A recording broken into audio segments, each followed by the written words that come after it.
Diego Renan vem na movimentação. Ele entrega a bola no comando de ataque. Tenta enfiada para Pedro Lucas. Sobe de cabeça. Empurrou de bicicleta. Pimpão. Golaço! Na casinha! Golaço!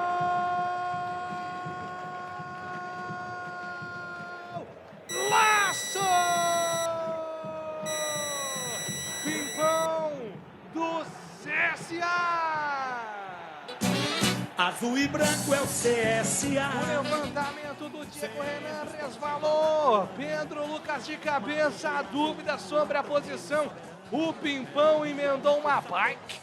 Ali mascada, a bola bateu no bico da chuteira, foi no cantinho de Gabriel Mesquita. Rodrigo Pimpão empata o jogo no brinco.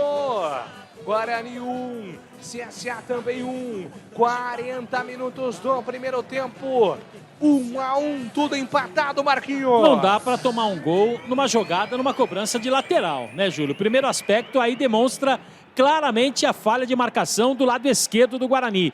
E segundo, não era o Pablo que tinha que dar a cobertura na marcação em cima do Rodrigo Pimpão, e sim o Romércio. Aí o que aconteceu? O Pablo estava na marcação, inteligente o Pimpão, percebeu que o jogador não tinha cacuete para marcação, de bicicleta, nem virou o corpo, o Pablo ficou assim, ó, cadê a bola? Cadê a bola? Passou por ele, golaço do Pimpão, 1-1 o jogo.